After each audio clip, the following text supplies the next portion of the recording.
तो फ्रेंड, आज की वीडियो सीरीज के अंदर हम डिस्कस करने वाले हैं बेसिक कंप्यूटर इंजीनियरिंग के अंदर काफी इंपॉर्टेंट टॉपिक, जिस टॉपिक का नाम है ओएसआई रेफरेंस मॉडल। और ओएसआई का जो फुल फॉर्म होता है वो होता है ओपन सिस्टम इंटरकनेक्शन। काफी इंपॉर्टेंट, काफी पॉपुलर टॉपिक, बहुत बारीकी तरीके से हम लोग इसे समझेंगे। आप लोग प्लेलिस्ट को एक्सेस कर दीजिएगा ताकि जो भी वीडियोस अपलोडेड हो हमारे उसी प्लेलिस्ट के अंदर मिलेंगी आपको। तो डेली बेसिस पे आप उन चीजों को देखते रहेंगे तो आपका जो रिवीजन है वो होता रहेगा और आपका नोट्स भी तैयार होता रहेगा। तो ये होता क्या है, तो इसमें कह रहा है कि OSI is a reference model for how applications can communicate over network. यानी जो ओएसआई मॉडल होता है एक प्रकार का रेफरेंस मॉडल होता है जो बताता है कि आखिर कैसे आपका जो एप्लीकेशन है वो कम्युनिकेट कर सकता है एक नेटवर्क से। ओके, अगला पॉइंट कह रहा है कि reference model is a conceptual framework for understanding relationship.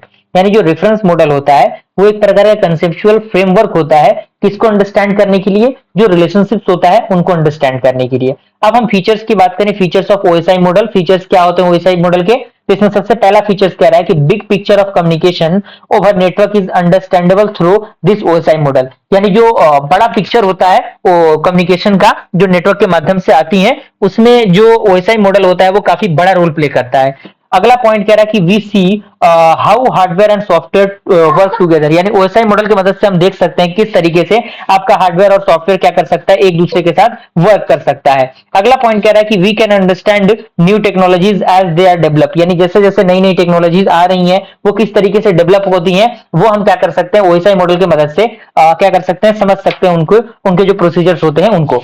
अगला पॉइंट कह रहा है कि टर्बोलोस्टिंग is easier by separate networks, and last point कह रहा है कि can be used to compare basic functional relationship on the different network। तो ये आपके कुछ फीचर्स हैं जो कि ओएसआई मॉडल के हैं। अब यहाँ पे आप देखिए ओएसआई मॉडल का एक फिगर आपके सामने दिया गया है। एग्जामिनेशन में मैं हर एक वीडियो सीरीज के अंदर कहता हूं कि अगर किसी टॉपिक के अंदर फिगर है, डायग्राम है, तो सबसे पहला प्रायोरिटी आपका होना चाहिए कि आप उस फिगर डायग्राम को अच्छी तरीके से प्रैक्टिस करेंगे ताकि जो भी एग्जामिनेशन में क्वेश्चन पूछे तो फिगर देख के बहुत सारी चीजें क्लियर हो जाती हैं। तो एग्जामिनर आपके थ्योरी को नहीं देखेगा, वो केवल फिगर को ही देखेगा।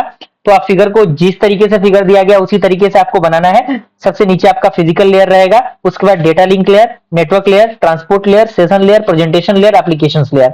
सारे लेयर्स इस तरीके से आपके कनेक्ट रहेंगे और जो भी आपका राउटर्स है राउटर्स यहाँ पे रहेगा और सारी प्रोसीजर यहाँ पे दी गई है। अब बारी बारी से हम लोग इसको डिस्कस कर लेते हैं क्या क्या है, कौन कौन सी चीजें हैं। लेकिन ये सारी चीजों को हम लोग अगले वीडियो सीरीज के अंदर देखेंगे क्योंकि ये टॉपिक काफी बड़ा हो जाएगा। तो मैं नहीं चाहता कि वीडियो का ड्यूरेशन काफी लंबा हो। तो नेक्स्ट वीडियो सीरीज को जरूर देखिएगा जिसमें हम लोग हर एक जो फंक्शंस हैं उन सारे फंक्शंस को देखेंगे जो कि डिफरेंट टाइप ऑफ लेयर्स हैं, उन सारे लेयर्स को अच्छी तरीके से डिस्कस करेंगे। मिलते हैं फ्रेंड्स अगले वीडियो में, तब तक के लिए थैंक यू।